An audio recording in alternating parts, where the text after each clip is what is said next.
¿Qué te impide salir y cometer un asesinato si no crees en Dios? ¿Qué les dices a las personas que insisten en que nunca puede haber moralidad sin religión? Bueno, sí, como dices. Esta es una pregunta increíblemente común, y todos haríamos bien en preparar una respuesta para ella. Yo tengo una. Quiero decir, un contraargumento a esta sospecha es, si solo miras las sociedades donde hay menos homicidios, menos crímenes violentos, realmente estas son las sociedades más ateas del planeta. Quiero decir, si solo miras el índice de desarrollo de la ONU, ese que clasifica a las sociedades por crimen violento, por alfabetización, por nivel educativo, por ingreso per cápita. Sin excepción, aparte de la presencia de Estados Unidos entre los primeros 20 puestos, estas son las sociedades más ateas del planeta. Sociedades como los Países Bajos, Canadá, Australia y Suecia. No hay ninguna evidencia de que altos niveles de adhesión religiosa conduzcan a una sociedad moral. De hecho, si miras dentro de nuestra propia cultura, si observas, ya sabes, la división entre estados rojos y azules. ¿Dónde ocurren la mayoría de los asesinatos? ¿Dónde ocurren la mayoría de los embarazos adolescentes e incluso los abortos? Esto está ocurriendo en esos estados que tienen el mayor nivel de adhesión religiosa. Curiosamente, la razón por la que la gente sale en defensa de Dios no es porque haya tanta evidencia de que Dios existe, sino porque creen que la creencia en Dios es el único marco intelectual para una moralidad objetiva. Y claramente, el Dr. Craig está entre ellos. Ahora, la idea es que sin la convicción de que existen verdades morales, de que palabras como correcto e incorrecto, y bien y mal realmente significan algo, la humanidad simplemente perderá su rumbo. Ese es el temor. Y de hecho, yo comparto ese temor. He llegado a creer que esta preocupación que muchas personas religiosas tienen sobre la erosión de la moralidad secular no es completamente infundada. Una vez hablé en una reunión académica sobre estos temas, y dije, como lo diré esta noche, que, una vez que entendamos la moralidad en términos del bienestar humano, podremos hacer afirmaciones sólidas sobre qué comportamientos y formas de vida son buenos para nosotros y cuáles no lo son. Y cité como ejemplo el sadismo y la misoginia de los talibanes como un ejemplo de una visión del mundo que no era precisamente propicia para el florecimiento humano. Y resulta que denigrar a los talibanes en una reunión científica es buscar controversia. Y después de mis comentarios, entré en un debate con otro ponente invitado. Y así fue, más o menos, exactamente como se desarrolló nuestra conversación. Ella dijo: ¿cómo puedes decir que obligar a las mujeres a usar burkas está mal desde el punto de vista de la ciencia? Yo dije, bueno, porque creo que es bastante claro que el bien y el mal están relacionados con el bienestar humano. Y es igual de claro que obligar a la mitad de la población a vivir metidas en bolsas de tela y golpearlas o matarlas cuando intentan salir no es una forma de maximizar el bienestar humano. Y ella dijo, bueno, esa es solo tu opinión. Y yo dije, está bien, hagámoslo aún más fácil. Supongamos que encontramos una cultura que literalmente le quita los ojos a cada tercer niño, ¿de acuerdo? Al nacer. ¿Estarías entonces de acuerdo en que hemos encontrado una cultura que no está maximizando perfectamente el bienestar humano? Y ella dijo, dependería de por qué lo estaban haciendo. Así que después de que se me pasó la sorpresa, dije, está bien, digamos que lo hacen por razones religiosas. Digamos que tienen un texto sagrado que dice que 1 de cada 3 debe caminar en la oscuridad o alguna tontería así. Y luego ella dijo, bueno, entonces nunca podrías decir que estaban equivocados. Está bien, y entonces deberías saberlo. Estaba hablando con alguien que tiene una profunda formación en ciencia y filosofía. De hecho, desde entonces, ha sido nombrada para el Consejo Presidencial de Bioética. Ella es una de las 13 personas que asesoran al presidente Obama sobre todas las implicaciones éticas de los avances en la medicina y la ciencia y tecnología relacionadas. Y ella acababa de dar una conferencia perfectamente lúcida sobre las implicaciones morales de la neurociencia para los tribunales. Y estaba especialmente preocupada de que pudiéramos estar sometiendo a terroristas capturados a la detección de mentiras con tecnología de neuroimagen. y ella veía esto realmente como una violación inadmisible de la libertad cognitiva. Así que, por un lado, sus escrúpulos morales estaban muy finamente calibrados para rechazar cualquier mínimo error percibido en términos éticos en nuestra guerra contra el terrorismo. Y, sin embargo, estaba bastante dispuesta a perdonar a alguna cultura primitiva su gusto por quitarle los ojos a los niños en sus rituales religiosos. Y a mí me parecía que estaba aterradoramente desconectada del sufrimiento real de millones de mujeres en Afganistán en este momento. Así que veo este doble estándar como un problema.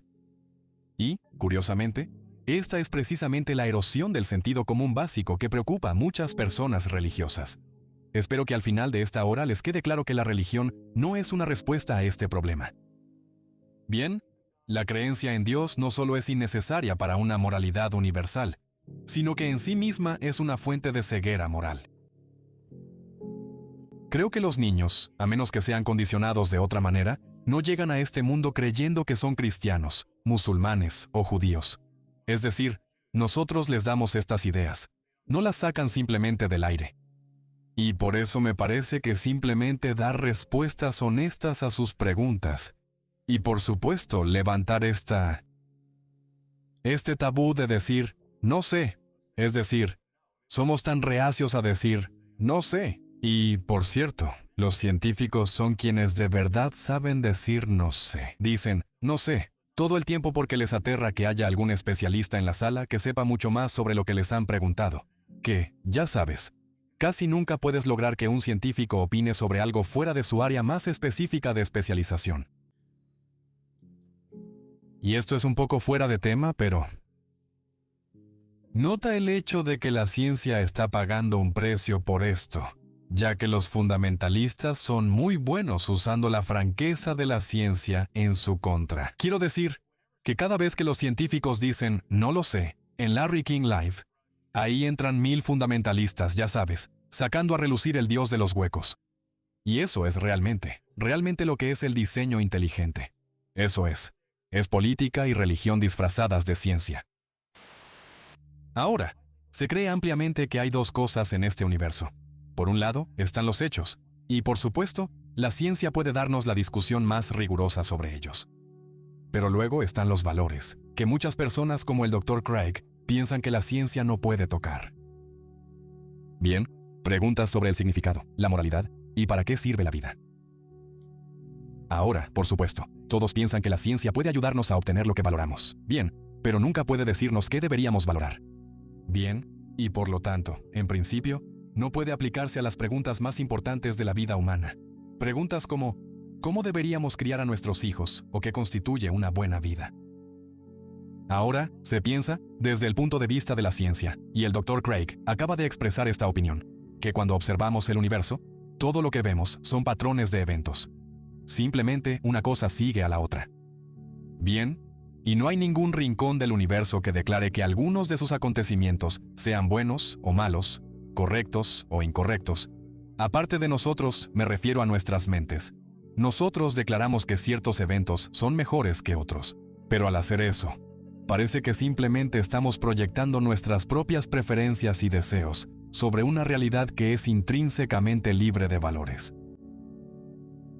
¿Y de dónde vienen nuestras nociones de lo correcto y lo incorrecto? Bueno, claramente, nos las ha inculcado la evolución. Son el producto de estos impulsos simiescos y emociones sociales. Y luego son moduladas por la cultura.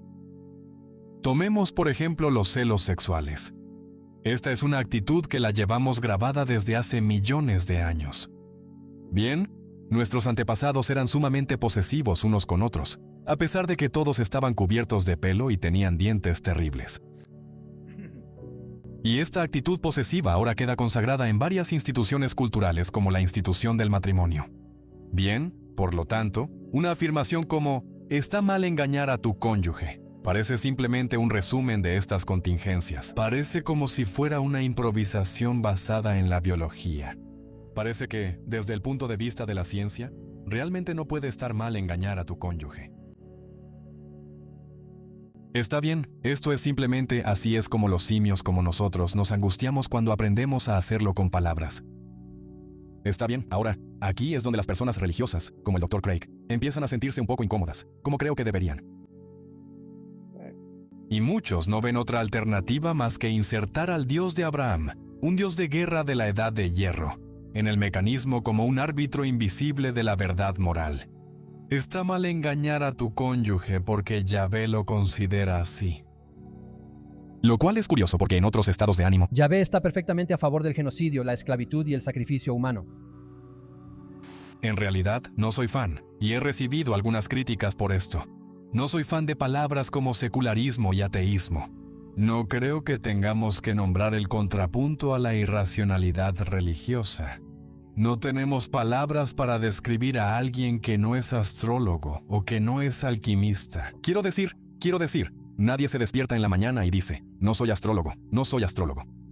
Y hasta cierto punto, creo que lo mismo sucederá con no dejarse engañar por las falsas certezas de la religión. Simplemente necesitamos aplicar la razón.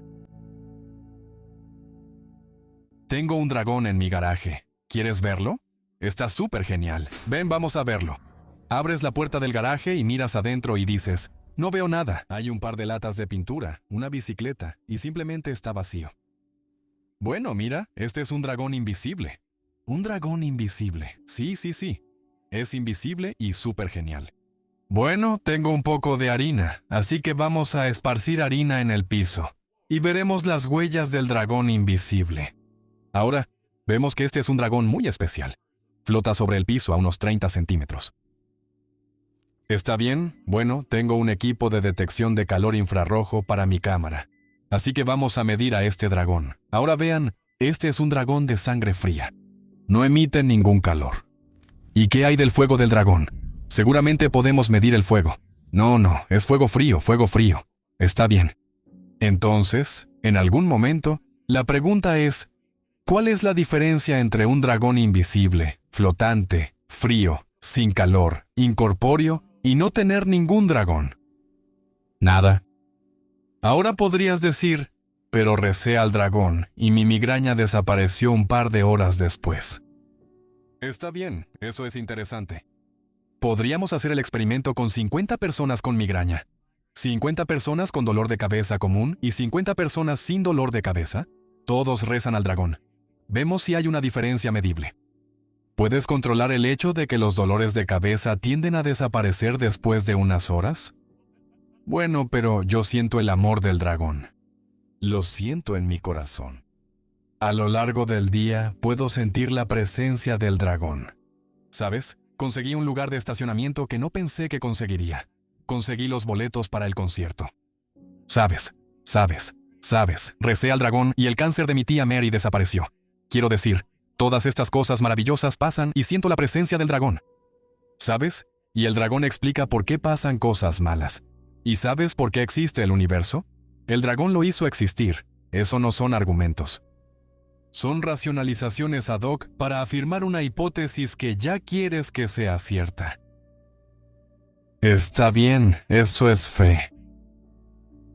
Y eso no es una afirmación de conocimiento confiable.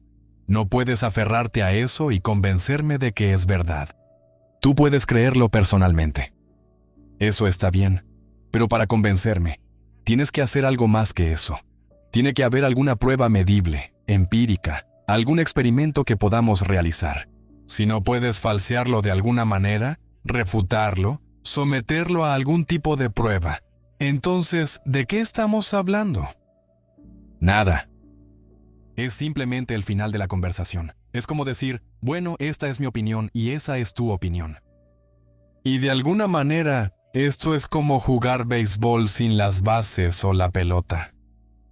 Él dice, bueno, ¿qué estamos haciendo aquí? Solo mirándonos el uno al otro. Así que es solo una afirmación. Yo solo afirmo que hay un Dios porque me hace sentir bien. Está bien, de acuerdo. Escuchar a Bach me hace sentir bien. ¿Y qué? ¿Qué hemos probado? Nada. Es solo lo que nos hace sentir bien. Es una afirmación. Y como dijo Christopher Hitchens, lo que se puede afirmar sin pruebas, se puede descartar sin pruebas. Si alguien solo hace una afirmación, no tienes que responder. Bueno, tú dices, ¿cuáles son tus pruebas? Si no tienen ninguna, es como, está bien, siguiente. Los antiguos solían escuchar el trueno y ver el relámpago y se preguntaban, ¿qué es? Es un ser, un animal, una persona, un dios allá arriba llamado Zeus o Thor. Y pensaban que eso era lo que lo causaba. No sabían qué era. Ahora entendemos la electricidad y el clima. Esa brecha se ha cerrado, y eso es lo que impulsa la ciencia. ¿Qué día de la semana es hoy? El día de Thor. Tenemos un día de la semana dedicado a la creencia en este Dios que ya no existe. Esa brecha se ha cerrado, ya no está, ¿verdad? Y claro, hay brechas en nuestro entendimiento actual, pero eso es lo que impulsa a la ciencia. Es maravilloso encontrar estas preguntas, pero simplemente tapar irresponsablemente ese vacío con tu Dios, ningún cosmólogo dice, primero no había nada. Ninguno de ellos dice eso. No hubo una singularidad. El Big Bang es el origen de nuestro universo actual en el que vivimos. Dices que el espacio-tiempo tuvo un comienzo, pero eso ya no es lo que dicen los cosmólogos, eso ya pasó de moda. Eso es historia antigua en la cosmología. Incluso Lee Smolin ha propuesto varias de sus ideas del multiverso, donde incluso los propios universos pasan por una especie de selección natural evolutiva. Es una hipótesis, es una laguna, lo admito. Pero los científicos dicen, mejor dejemos esa laguna abierta en vez de, por nuestra fe religiosa, llenarla con nuestras propias ideas. El problema con decir, bueno, tiene que haber una causa del universo que no necesite una causa. ¿Por qué no puede haber, y que eso, por lo tanto, sea Dios? Ese es un argumento antiguo. Pero ¿por qué tiene que haber algún tipo de entidad que cause el universo? ¿Por qué no puede ser una no entidad? Tal vez hay algún otro universo que causa universos. Y, por supuesto, el teísta diría, sí, pero esos universos tuvieron que ser creados por algún tipo de creador que no es un universo. Y eso nos lleva a una regresión infinita, y eso no nos lleva a ningún lado. Porque en última instancia, creo que nuestros cerebros están demasiado restringidos, demasiado limitados en nuestra capacidad para resolver ese tipo de problemas. Así que para mí, como científico, no aporta nada decir que Dios lo hizo. ¿Por qué no simplemente decir que Zeus lo hizo?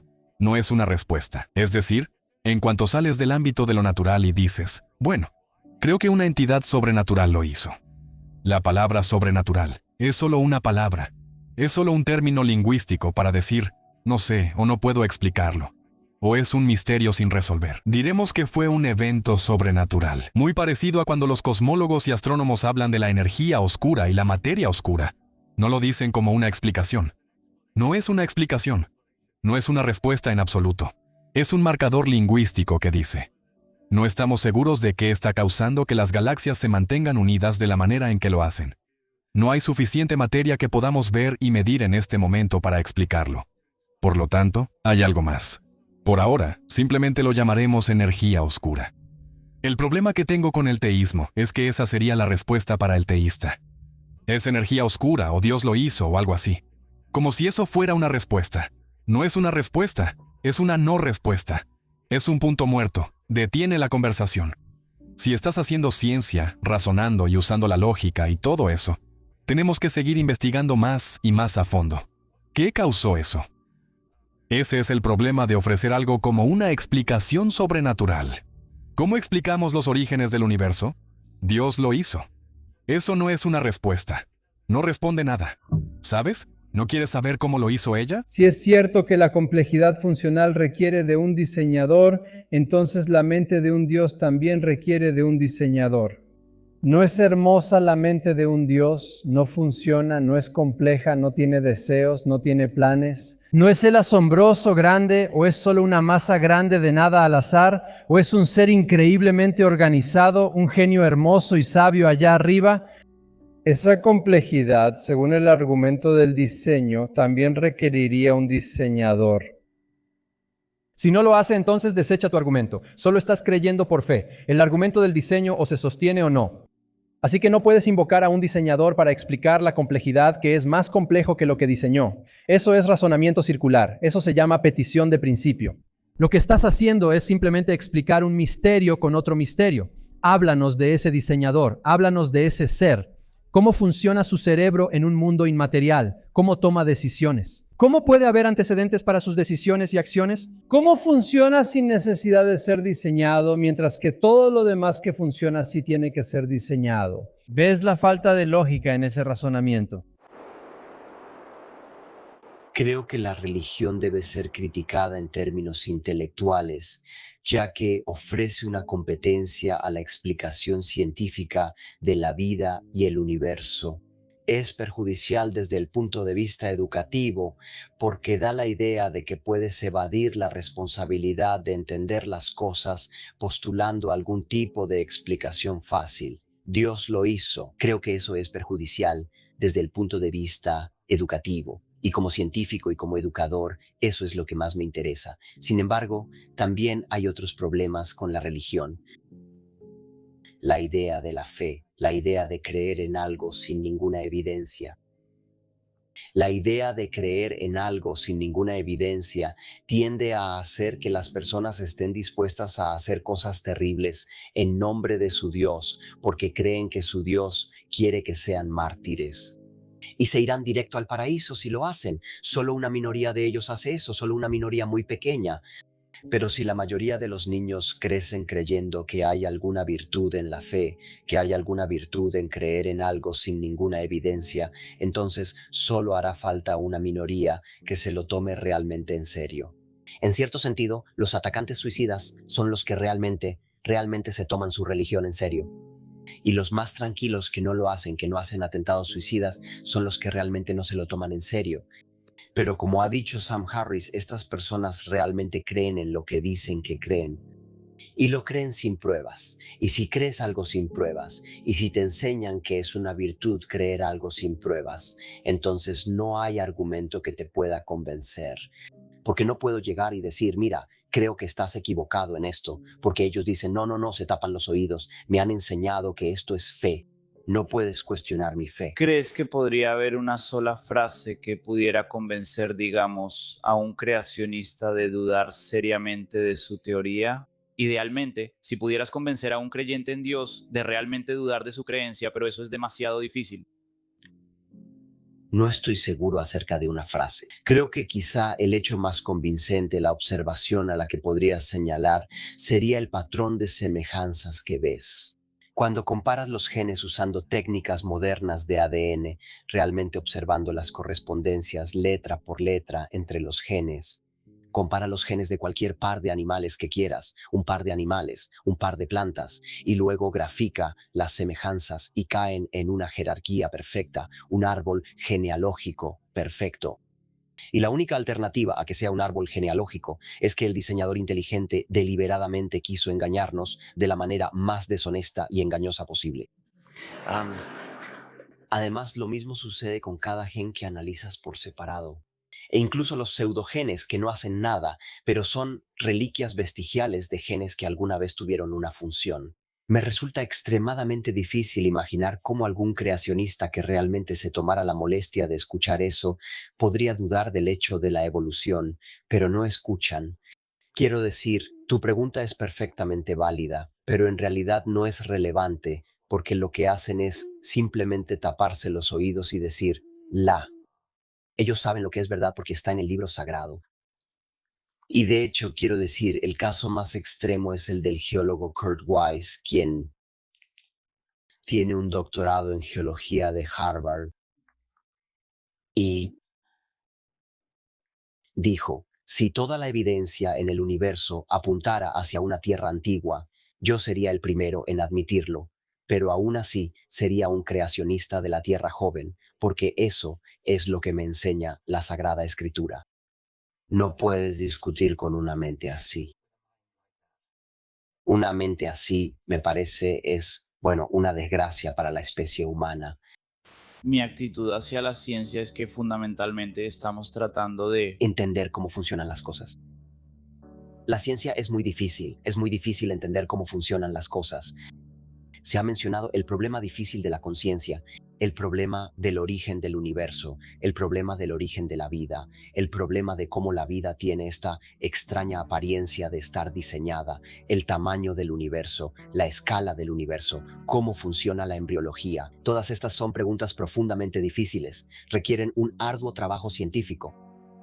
Y en todos los casos creo que tengo razón al decir que el trabajo científico consiste en explicar cosas complicadas en términos de las interacciones de sus partes o de cosas más simples.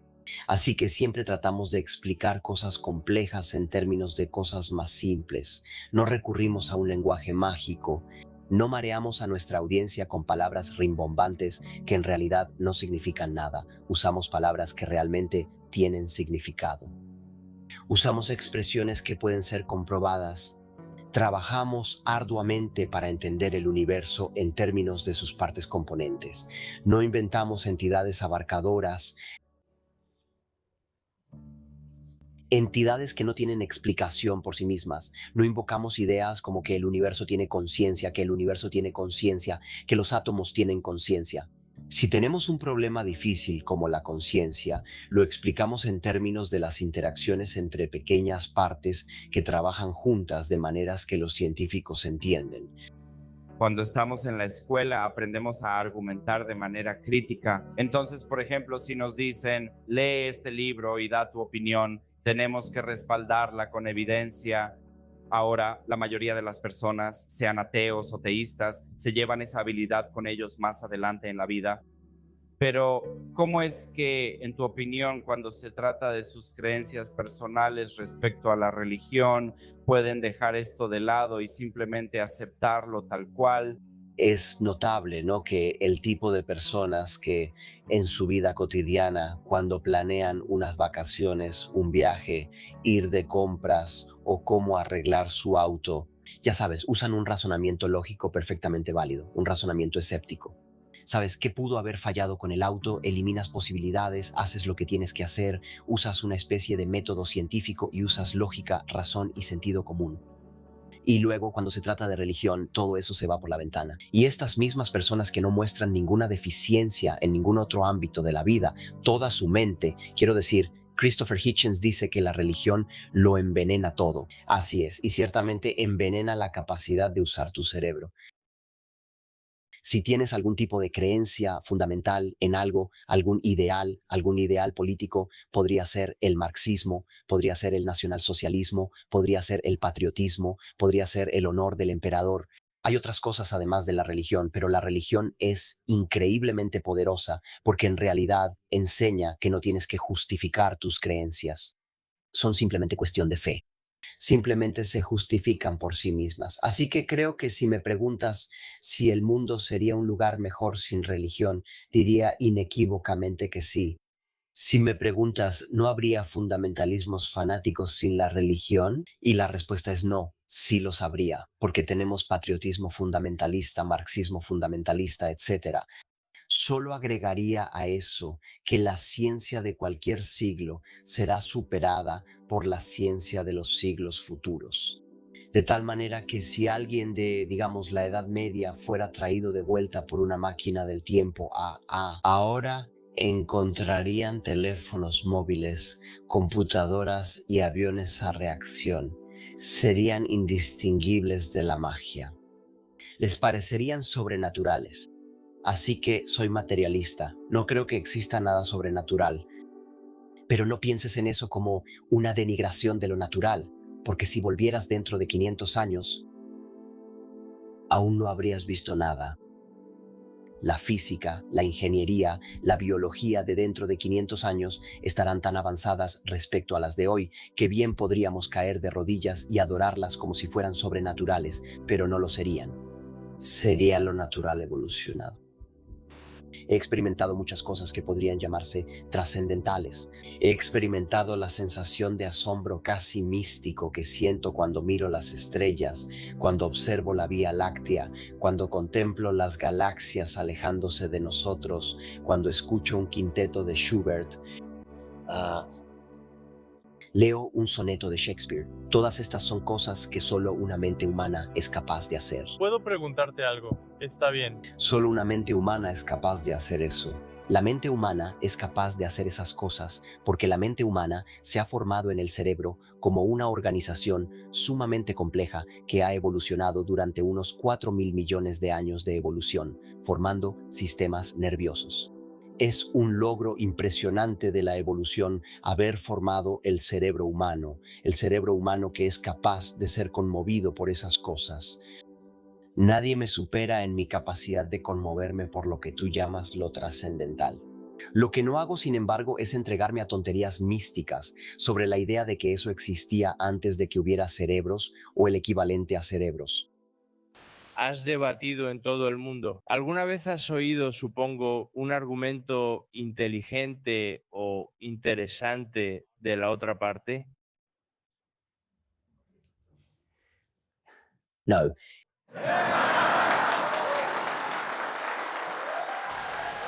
Muchos escritores que abordan este tema han hablado sobre los peligros del fundamentalismo religioso, del extremismo. Has hablado sobre los moderados religiosos. Correcto. Si pudieras compartir esas ideas. Y sé que también te interesa este tema. Sí. Bueno, un ejemplo de esto, aunque no es particularmente grave, surgió en esta conversación. Quiero decir, el hecho de que digas que creer en Dios no es cuestión de creer en proposiciones. Ese es el tipo de declaración que uno escucha de moderados religiosos. Quiero decir, no sé cómo te describirías a ti mismo, pero no eres... Soy un fanático. Tú no eres un fanático. Pero no sobre esto. ¿Qué dices? El problema de decir eso es que, en efecto, encubre lo que estás argumentando. Esto es lo que la religión debería ser, esencialmente.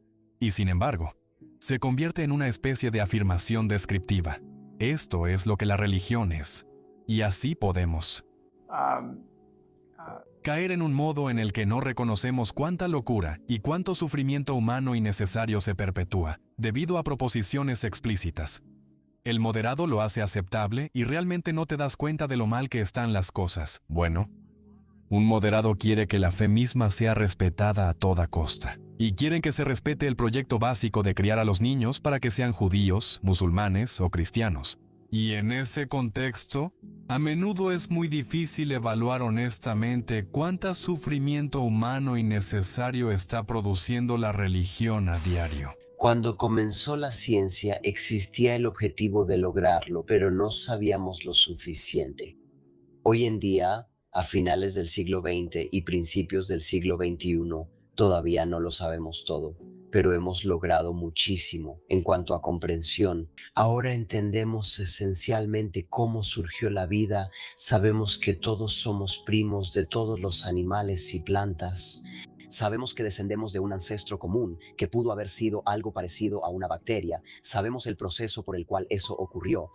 No conocemos los detalles, pero entendemos esencialmente cómo sucedió. Todavía hay vacíos en nuestro entendimiento. No entendemos cómo surgió el cosmos en primer lugar, pero estamos trabajando en eso. La labor científica es una búsqueda activa de vacíos en nuestro conocimiento, una búsqueda de lo que ignoramos para poder subsanar esa ignorancia. Pero la religión nos enseña a estar satisfechos sin realmente responder cada una de estas preguntas difíciles que surgen. La ciencia dice, está bien, arremanguémonos y trabajemos en ello. La religión dice, oh, Dios lo hizo. No necesitamos trabajar en ello, Dios lo hizo, es así de simple. No tenemos ninguna fuerza impulsora que nos motive a tratar de entender. La religión entorpece el impulso de entender porque la religión ofrece una explicación fácil, sencilla y aparente, aunque, como veremos más tarde en la noche, en realidad no es una explicación. El trabajo adicional sobre el problema. Estás hablando sobre la improbabilidad de que todo esto surja de la química primitiva de la Tierra. Quiero decir, ¿no necesitamos algún tipo de diseñador inteligente para lograr eso? Estas son afirmaciones científicas. Y es irónico que las personas religiosas generalmente hablen de humildad, hablen de la arrogancia, de estar del lado de la ciencia y eso, y luego, en un abrir y cerrar de ojos, opinan sobre afirmaciones científicas y hacen afirmaciones sobre la naturaleza del universo que ningún cosmólogo puede hacer, que ningún biólogo puede hacer. Quiero decir... Esto es. Tengo muchos cosmólogos y biólogos que hacen afirmaciones idénticas a las que yo hice, pero en realidad no son afirmaciones científicas, son afirmaciones filosóficas. Bueno, muchas de ellas son científicas. Quiero decir, cuando hablas de probabilidades, cuando hablas de la relación de la mente con la materia, estas son afirmaciones científicas. Y sabemos que Casi todo lo que consideras como parte de tu subjetividad tiene su base en el cerebro. Y sabemos esto y con una excepción, quiero decir, he escrito sobre esto, que, ya sabes, no hemos reducido la conciencia misma a la función cerebral. Una excepción bastante formidable. Es enorme. Es enorme. Pero todo lo demás que consideras parte de tu mente, tu capacidad para reconocer rostros, hablar inglés y formar conceptos. Quiero decir, la gente tiene esta idea ingenua. Cuando te concibes como un alma que podría sobrevivir a tu muerte, te imaginas a ti mismo bastante intacto. Quiero decir, las historias de entrar al túnel de luz y reconocer a la abuela implican una buena cantidad de actividad mental. Esa actividad mental que sabemos puede ser alterada a nivel cerebral, porque vemos estas afecciones neurológicas todo el tiempo. Y la propuesta es que si dañas un poco el cerebro, destruyes la capacidad de hablar inglés y la capacidad de reconocer rostros. Pero si lo dañas totalmente al morir, he aquí que el alma, aún capaz de reconocer a la abuela, se elevará del cerebro y entrará en un túnel de luz. Estas son afirmaciones científicas y son profundamente ingenuas.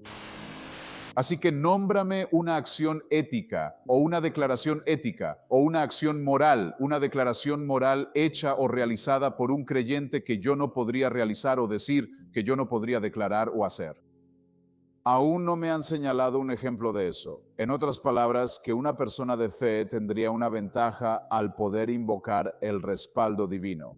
Mientras que si te pido que pienses en un acto malvado realizado por alguien en nombre de Dios o por su fe, no tendrías, o una declaración malvada hecha, no tendrías mucha dificultad, creo, en encontrar un ejemplo de inmediato.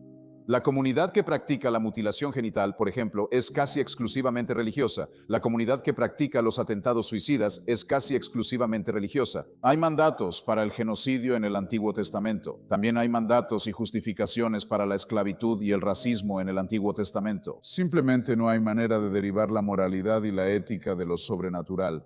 Cuando llegamos a la cuestión del absoluto, la más citada es la regla de oro, la que casi todos sienten que tienen en común, la orden de no hacerle a los demás lo que no quisieras que te hicieran a ti. Esto, de hecho, no proviene del Sermón del Monte ni del cristianismo, o no se origina ahí. Ciertamente está escrito por el rabino Hillel, el rabino babilonio, y también se encuentra en los Analectas de Confucio. Pero tiene, ya que estamos hablando de lo objetivo, lo relativo y lo absoluto, una debilidad crucial, desafortunadamente.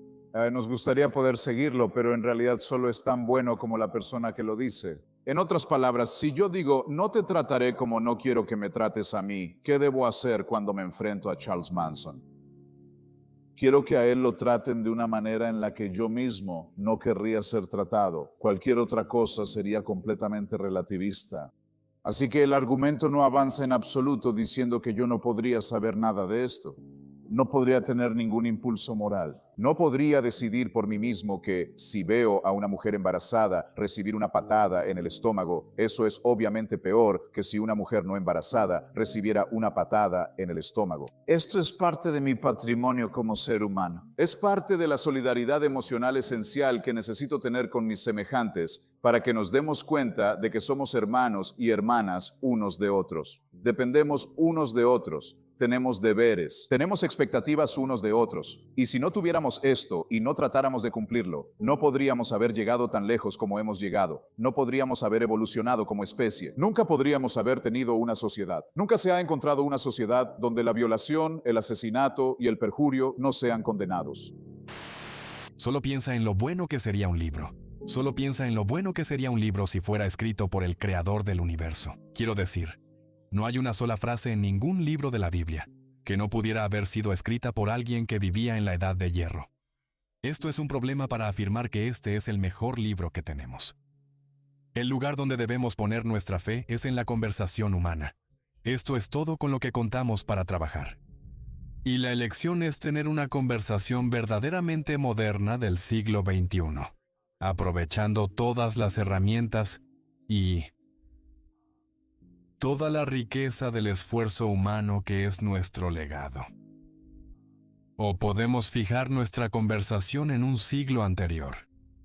Puede ser el siglo VII si eres musulmán. Puede ser el siglo V a.C. si eres judío.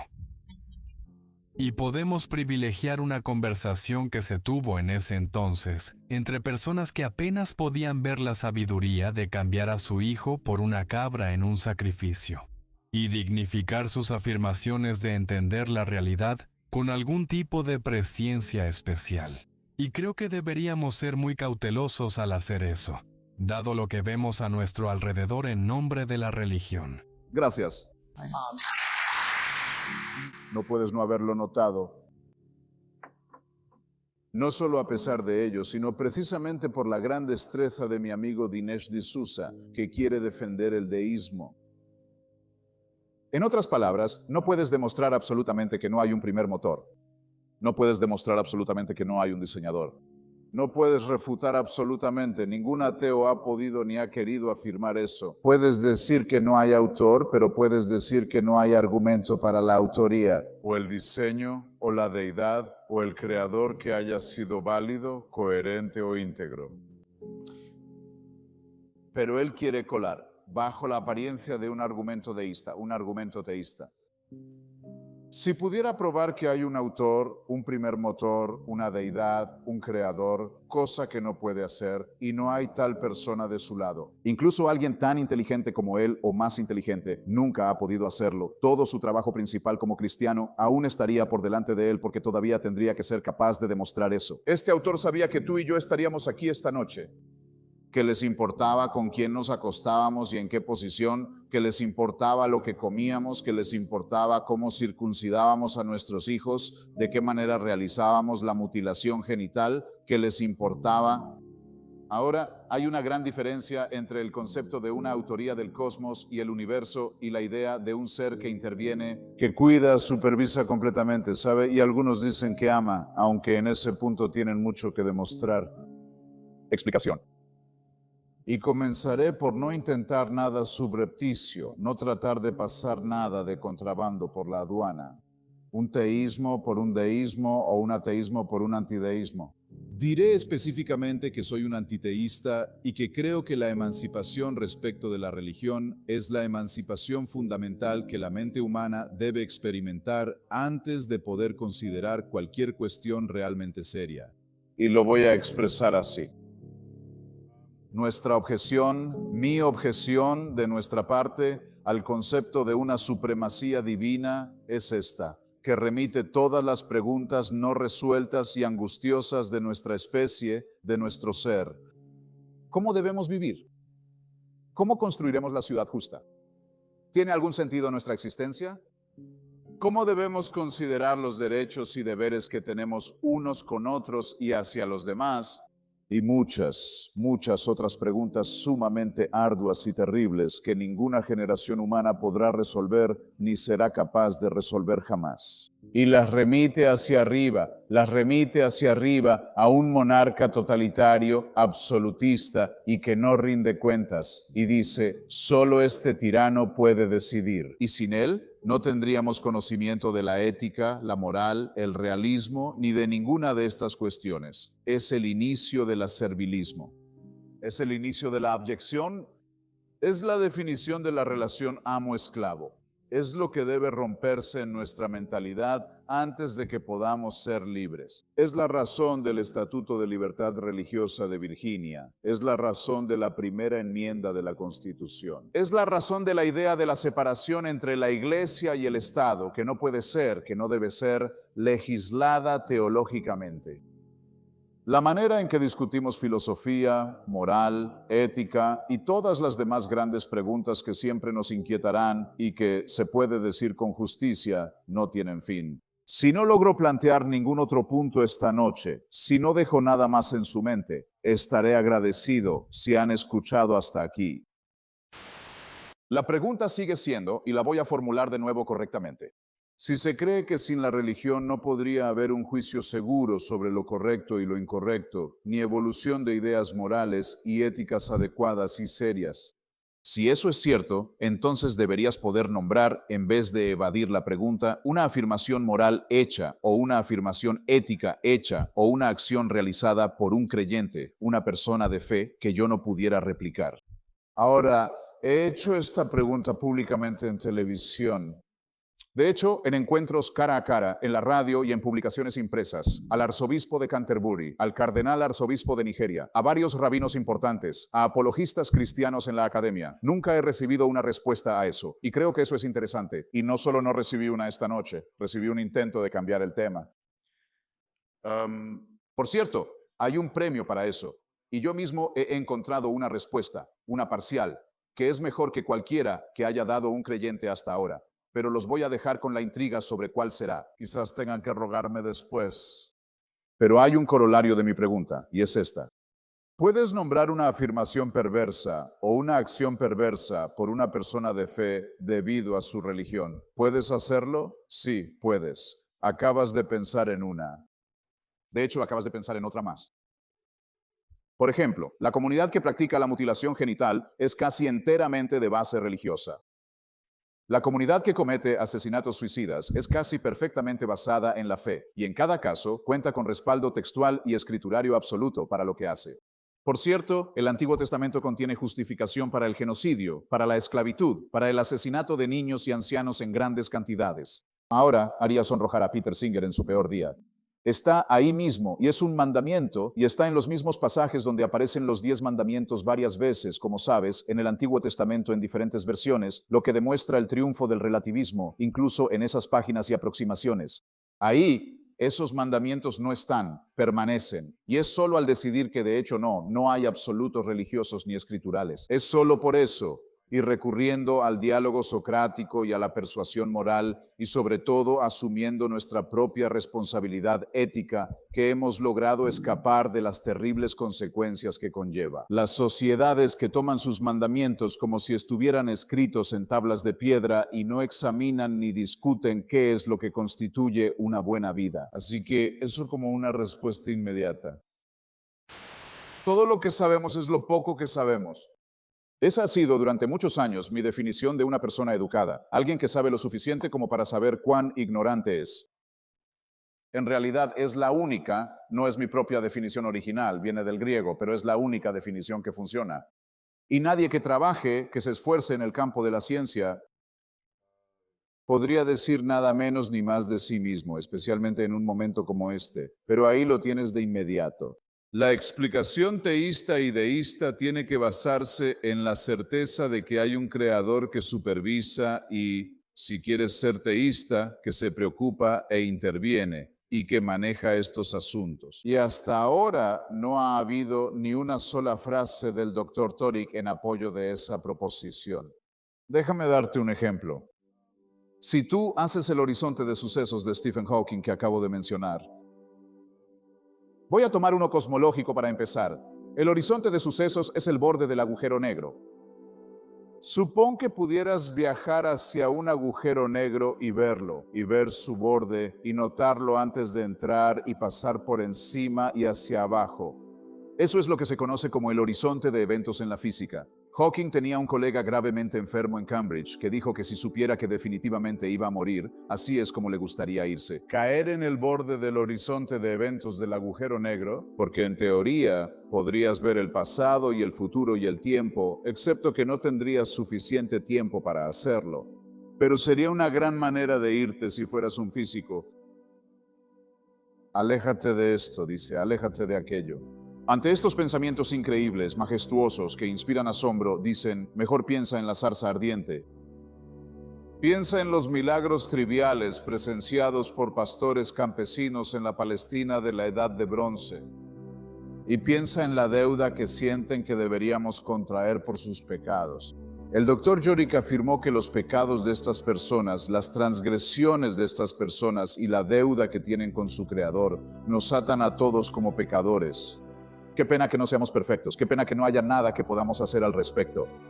Qué pena que hayamos sido creados ya en prisión y tengamos que ganarnos nuestra emancipación. Te lo repito, esto es servilismo ante el poder supremo. Ahora, hay personas en esta audiencia mucho mejor capacitadas que yo para decir que hasta ahora no hay nada en nuestro mundo natural que nos aleje de lo cosmológico. No hay nada en nuestro mundo natural, en el globo en el que vivimos, que no pueda ser explicado por mutaciones aleatorias combinadas con la evolución por selección natural. Nada funciona sin esa suposición. todo funciona con esa suposición. Hay muchas cosas que aún quedan por decidir, pero no es solo una teoría o no es únicamente una. Sí funciona, es operativa, no requiere un primer motor. La navaja de Occam dice que debemos deshacernos de suposiciones innecesarias y superfluas. Eso es lo que propongo que hagamos en este caso. Soy un biólogo darwiniano y el problema que resolvió Darwin fue el problema de explicar la vida. Antes de que llegara Darwin, la vida era, por mucho, el argumento favorito para la existencia de algún tipo de creador divino.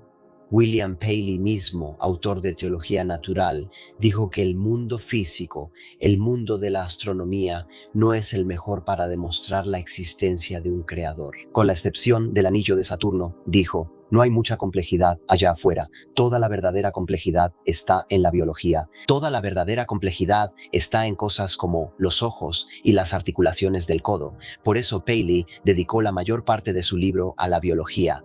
Era un problema formidable. La sola idea de que se pudiera explicar la prodigiosa complejidad de la vida, cerebros y riñones, corazones y vasos sanguíneos, sistemas nerviosos, plantas, clorofila, fotosíntesis, hemoglobina, la sola idea de que se pudiera explicar semejantes prodigios de complejidad sin ningún tipo de supervisión o diseño sobrenatural era una idea increíblemente audaz y aparentemente imposible. No es de extrañar que a nadie se le ocurriera antes de que llegaran Darwin y Wallace. No es de extrañar que ni siquiera se molestaran en contemplar la posibilidad de que pudiera haber una explicación para tales maravillas de complejidad y aparente diseño. Bueno, Darwin lo resolvió. Darwin resolvió incluso ese gran problema de explicar la vida. Y no tenemos un Darwin similar, no tenemos una explicación similar para el origen del universo. Los físicos están trabajando en eso. Y algún día quizá lo resuelvan, algún día tal vez no lo hagan. Pero lo que pienso es que el éxito darwiniano al resolver el gran problema debería darnos valor. Y decir, si eso se pudo hacer, si la mente humana, encarnada en Darwin y Wallace, fue capaz de resolver ese gran problema y demostrar que no necesitas un diseñador, no necesitas un creador.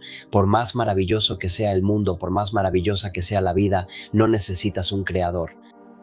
Eso debería inspirarnos a continuar con el problema que queda, aunque ciertamente muy grande explicar de dónde vienen las leyes de la física. Muchos de estos argumentos de diseño y teleología sufren de petición de principio.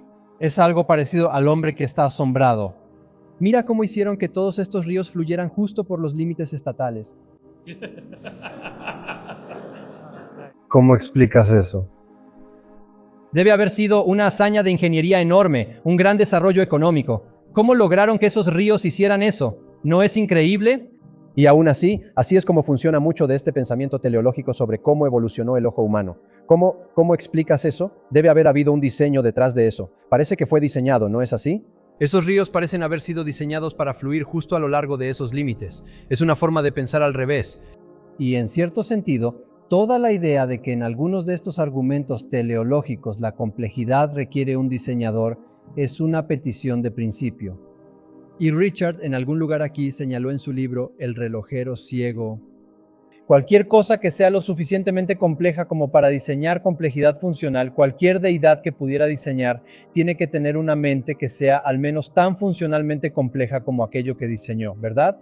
Si tu premisa es que la complejidad funcional requiere un diseñador, si esa es tu premisa, entonces la mente de esa deidad también debe, según esa premisa, requerir un diseñador. Y entras en este regreso infinito de, bueno, entonces Dios necesitó un Dios más grande y un Dios aún más grande.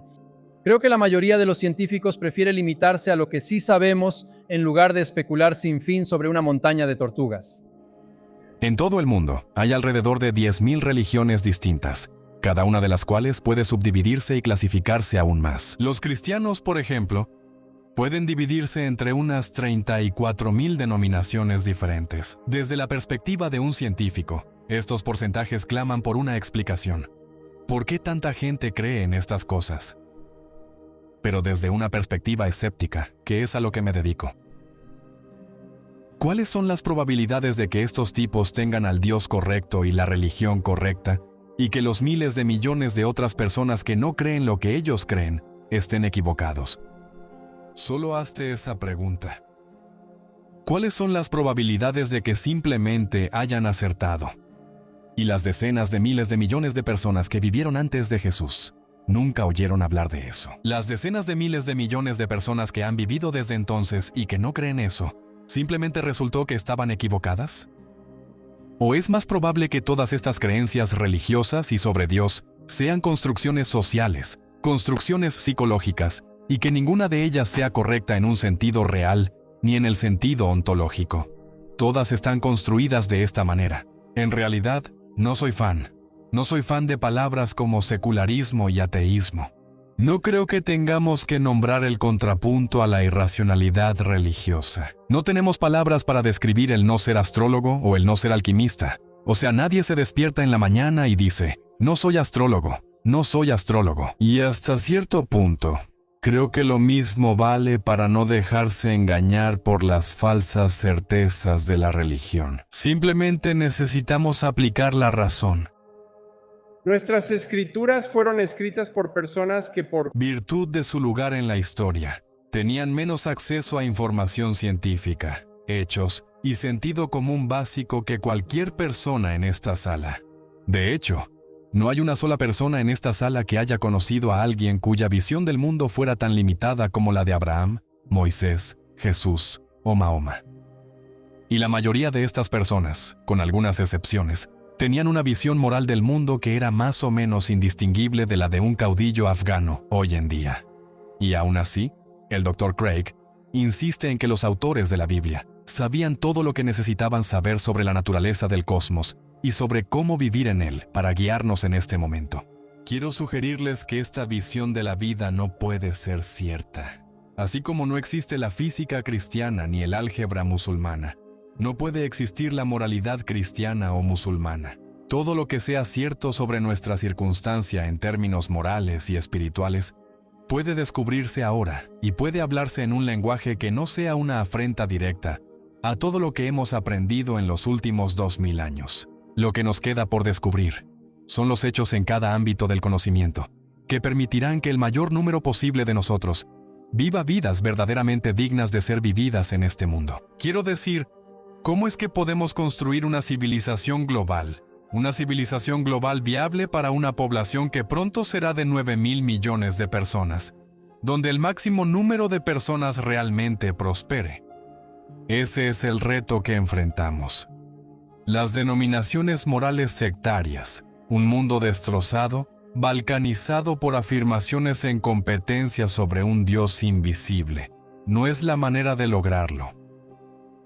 Aparte del hecho de que no hay evidencia, en primer lugar, que deba convencernos de adoptar ese punto de vista. La única herramienta que necesitamos es la investigación honesta. Y yo les sugeriría que si la fe alguna vez acierta en algo en este ámbito, acierta por accidente. observamos las religiones del mundo, en particular el Islam, que se basa en una tradición oral.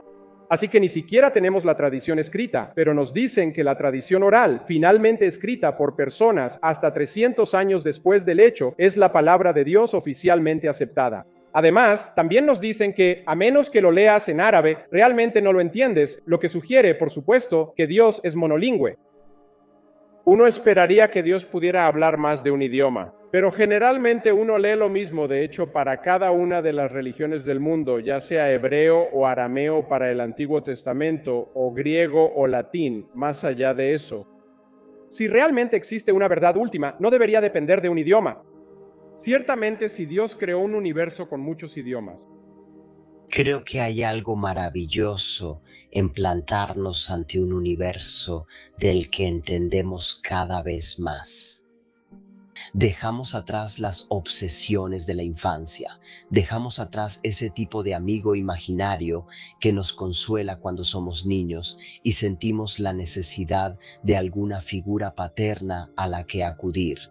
Creo que cuando crecemos necesitamos dejar eso de lado y mantenernos firmes en el universo, aunque sea frío y sepamos que no vamos a durar para siempre. Vamos a morir y lo enfrentamos. Y creo que esa es una forma más noble de lograrlo. En la vida que aferrarse a ilusiones infantiles. Mi pregunta es, dadas todas estas pérdidas de estatus, ¿cuál es tu religión personal? ¿O para ti existe algún tipo de Dios? ¿Cómo? ¿Hay un propósito dado que solo estamos en este pequeño punto en medio de este mar de estrellas? No, no quiero evadir ninguna pregunta y no voy a evadir esta. Pero déjame preguntarte, ¿a qué te refieres cuando usas la palabra Dios? Parece que a lo largo de los siglos, nosotros los humanos hemos creado un marco mitológico que siempre ha involucrado algún tipo de poderes espirituales superiores. ¿Y como toda cultura humana lo ha hecho? A medida que eso desaparece, a medida que sabemos cada vez más y parece cada vez más difícil probar que algo así pueda existir, ¿dónde nos deja eso? Por nuestra cuenta.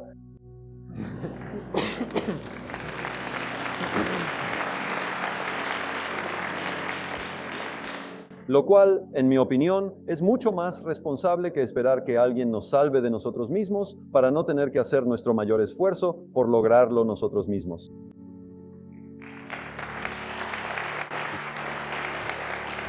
Y si estamos equivocados y hay alguien que interviene y nos salva, está bien. Yo estoy de acuerdo con eso. Pero, ya sabes, nos cubrimos por si acaso. Es la apuesta de Pascal, pero al revés. Diré otra palabra. La palabra Dios abarca una enorme variedad de ideas diferentes. Y reconoces eso en la forma en que planteaste la pregunta. Va desde la idea de un hombre enorme, de piel clara, con una larga barba blanca, sentado en un trono en el cielo y contando la caída de cada gorrión. De eso no hay evidencia. En mi opinión, si alguien tiene alguna, me gustaría verla. Al tipo de Dios del que hablaban Einstein o Spinoza, que está muy cerca de la suma total de las leyes del universo. Ahora, sería una locura negar que existen leyes en el universo, y si a eso le quieres llamar Dios, entonces por supuesto que Dios existe. Y hay todo tipo de otros matices. Existe, por ejemplo, el Dios deísta, en el que muchos de los padres fundadores de este país creían, aunque es un secreto cuyo nombre no puede ser mencionado en algunos círculos.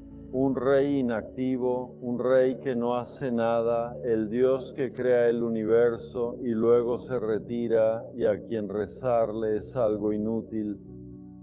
Él no está aquí, se fue a otro lugar, tenía otras cosas que hacer. Eso también es un Dios. Así que cuando dices, ¿crees en Dios?